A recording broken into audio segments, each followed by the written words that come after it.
ভাই একটা কথা আছে, যা রটে তা একটু হলেও ঘটে। এই যে বিসিবি সভাপতি ফারুক আহমেদ, তার নামে এত এত এলিগেশন আসতেছে, এত এত দুর্নীতির অভিযোগ আসতেছে। কেন আসতেছে?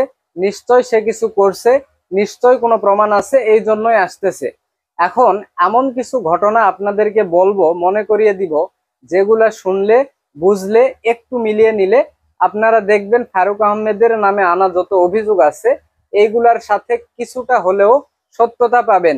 এখন সেই ঘটনাগুলা কি কি সেইগুলা বলতেছি। তার আগে একটু বলে নেই, এই যে পাপন যখন বাংলাদেশ ক্রিকেট বোর্ডের দায়িত্বে ছিল, তখন তারা যতই খারাপ কাজ করুক, যতই অন্যায় দুর্নীতি করুক, যতই টাকা পয়সা মারুক, ক্রিকেটটা ক্রিকেটের জায়গায় ছিল। ক্রিকেটটা এখনকার ক্রিকেটের চাইতে অনেক ভালো ছিল।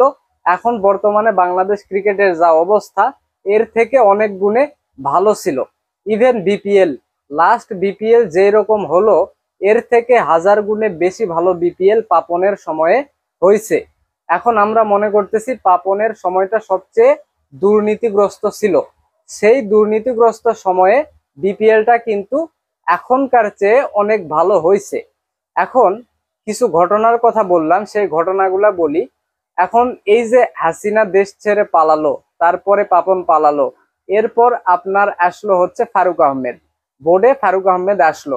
আসার পর তার প্রথম বড় অ্যাসাইনমেন্ট হচ্ছে আপনার বিপিএল। সে বিপিএল এর আগে চাপাবাজি করলো। সে বলল এবারের বিপিএল ইতিহাসের সবচেয়ে ভালো বিপিএল হবে। এবারের বিপিএল এ ভালো ভালো কমেন্টেটর আসবে, ভালো ভালো প্লেয়ার আসবে, তারপরে অনেক ক্যামেরা ইউজ হবে, হ্যান ত্যান অনেক চাপাবাজি করলো। তারপরে বিপিএলটা হলো কি, একদম যাচ্ছে তাই একটা বিপিএল হলো। এই যে রাজশাহী, রাজশাহী নামে একটা দল ছিল, রাজশাহী দলের মালিক প্লেয়ারদেরকে টাকা দিতে পারে না, বারবার এমন চেক দেয় সেই চেকে টাকা থাকে না। তারপরে বাস ভাড়া দিতে পারে না। বাসের মালিক আপনার ক্রিকেটারদের কিট ব্যাগ এইগুলা রেখে দেয় টাকার জন্য, হ্যান ত্যান অনেক একদম একদম যাচ্ছে তাই ঘটনা ঘটছে। এখন এইগুলার বিষয়ে ঘাটাঘাটি করতে দেখা গেল, যেই সিকিউরিটি মানি দলগুলার দেওয়ার কথা ছিল বিসিবি বস, সেই সিকিউরিটি মানি নেয়নি। শুধুমাত্র ফরচুন বরিশাল একটা টিমই ছিল যারা সিকিউরিটি মানি দিছিল। এটা একটা বিসিবি বসের দোষ। প্লাস আর একটা বিষয় জানা গেল, এই যে রাজশাহীর মালিক হচ্ছে আপনার এই যে ফারুক আহমেদের বন্ধু। ফারুক আহমেদ নিজে রাজশাহীর মালিককে দলটা দিছে, সে রেফারেন্স করছে।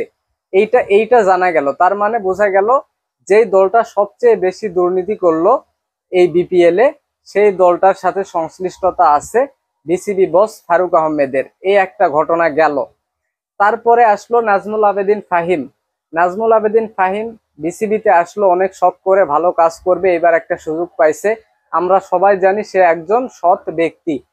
সে বিসিবিতে গেল, যাওয়ার কিছুদিন পরেই কি হলো, সে এসে সংবাদ সম্মেলনে বলতেছে এখানে স্বাধীনভাবে কাজ করতে পারতেছি না, আমি আমি আমি অন্য একটা পদ চাই। সে পরিচালক হইতে চাই। তাকে যেই দায়িত্ব দেওয়া হয়েছিল সেখানে সে ভালোভাবে দায়িত্ব পালন করতে পারতেছে না, সে পরিচালক হইতে চাই। হ্যাঁ, সে স্বাধীনভাবে কাজ করতে পারতেছে না, এইগুলা বললো। এইগুলা শুনে আমরা তাকে ভুল বুঝলাম। ভাই, এতগুলা লোক বিসিবিতে কাজ করতেছে, কারো কোনো সমস্যা নাই। এখন আপনি একজন এসে বলতেছেন স্বাধীনভাবে কাজ করতে পারতেছেন না, বিসিবি বসের নামে অভিযোগ, হ্যান ত্যান। সবাই ভুল বুঝলাম নাজমুল আবেদিন ফাহিমকে। পরে আপনার ফারুক আহমেদ এসে দুইজনে মিলে তলে তলে কি করলো আল্লাহ ভালো জানে, একদম সব ঠিক, কোনো সমস্যা নাই, চলতেছে, ঠিক হয়ে গেল। এই একটা ঘটনা ঘটলো। তারপরে আপনার এই যে এখন এসে কি হয়েছে, টাকা ট্রান্সফার করছে বিসিবির টাকা 120 কোটি ট্রান্সফার করছে অন্য ব্যাংকে। এখন পরবর্তীতে সেটা ঘাটাঘাটি করতে গিয়ে জানা গেল যে 250 কোটি টাকা ট্রান্সফার করছে। এইটা বিসিবির কেউ জানে না, বিসিবি বস একাই সেটা করছে। হ্যাঁ, এটা সে করছে। এখন পরবর্তীতে বিসিবি বস সংবাদ সম্মেলনে আসে না, কারোর সাথে কথা বলে না। একটা টিভি চ্যানেলে সে একটা ফোনে ইন্টারভিউ দিছে, সেখানে বলছে যে এই টাকাটা যে ব্যাংক গুলাতে ছিল সেই ব্যাংকের অবস্থা খুবই খারাপ, এই জন্য ট্রান্সফার করা হয়েছে। ইভেন যেই ব্যাংকে ট্রান্সফার করা হয়েছে ওই ব্যাংক গুলা অনেক বেশি সুদ দিচ্ছে, এবং এবং আপনার বিসিবির অবকাঠামোগত উন্নয়নে অনেক সাহায্য করবে তারা, এরকম প্রতিশ্রুতি প্রতিশ্রুতি দিছে। এরকম বলল। তো সবাই আমরা বিশ্বাস করলাম, তাহলে তো ভালোই করছে, ঠিক আছে। হ্যাঁ, তারপরে তারপরে কি হলো, এই যে নাগরিক টিভির প্রধান নাজমুস সাকিব, সাংবাদিক নাজমুস সাকিব, সে হঠাৎ আলটিমেটাম দিল যে আপনার এই ফারুক আহমেদ 36 ঘন্টার মধ্যে যদি বিসিবি থেকে পদত্যাগ না করে তাইলে এমন কিছু দুর্নীতির ভিডিও প্রকাশ করা হবে যেগুলাতে অনেকের সমস্যা হইতে পারে। এইরকম একটা আলটিমেটাম সে দিল। ইভেন সে বলল যে ফারুক আহমেদ যে দুর্নীতি করছে, সে এই দুর্নীতি আপনার পাপনের কাছে এটা শিশু সুলভ, মানে পাপন দুর্নীতিতে শিশু এই ফারুক আহমেদের কাছে এইরকম কথা বলল। তো এই যে আলোচনাটা শুরু হয়েছে, এখন বুঝতেছেন ফারুক আহমেদের দোষ আসলেই কিছুটা হলেও আছে। না হলে নাজমুল আবেদিন ফাহিমের সাথেই কেন তার আসলে ওই ঘটনা ঘটলো? সেই নাজমুল আবেদিন ফাহিম, যাকে আমরা সৎ ব্যক্তি হিসেবে জানি, সেই কেন বলল প্রথমে যে এখানে স্বাধীনভাবে কাজ করা যাচ্ছে না? তারপরে আপনার বিপিএল এর ঘটনাটা বললাম। তারপরে শামীম ওসমানের একজন সহযোগী, নাম কি জানি, তাকে বিসিবিতে নিয়ে ঘোরাঘুরি, বিভিন্ন হোটেলে খাওয়া দাওয়ার পিক ছড়ায় পড়লো। এইরকম নানা রকম ঘটনা দেখা গেছে। তো এই ঘটনাগুলা পর্যালোচনা করলে দেখা যায় যে ফারুক আহমেদ কিছু না কিছু অবশ্যই এখানে করছে, তার দোষ কিন্তু এখানে আছে ভাই। হ্যাঁ, এটা কিন্তু বোঝাই যাচ্ছে।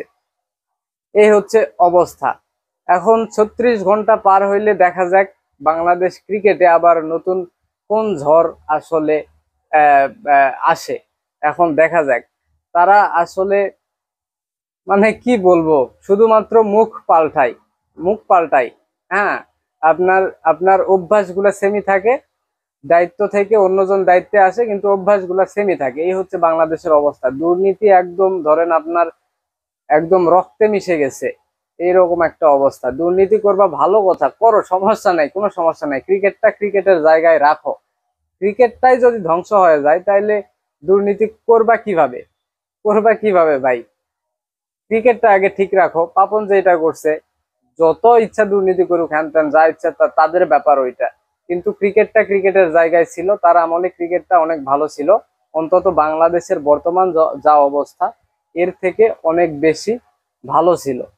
হ্যাঁ, এই হচ্ছে পাপন আহমেদ এবং ফারুক আহমেদের মধ্যে ডিফারেন্স। একই একই ব্যক্তি, শুধুমাত্র চেহারা পাল্টাইছে কিন্তু অভ্যাসটা পাল্টায়নি। অন্তত পাপন আহমেদের থেকে ফারুক আহমেদ বেশি খাটাস, দুর্নীতিতে বেশি শিয়ানা। এ হয়েছে বর্তমান অবস্থা। তো দেখা যাক, যদিও সব ঘটনা মিলায়ে আপনার সন্দেহ করা হচ্ছে যে আসলেই কোনো সমস্যা আছে। যতক্ষণ না প্রমাণিত হয়েছে ততক্ষণ আসলে কাউকে নিয়ে এভাবে বলা ঠিক না। দেখা যাক শেষ পর্যন্ত আসলে আহ কি হয়, তার নামে আনা অভিযোগ আসলে সত্যি হয় কিনা সেটা আসলে দেখা যাক।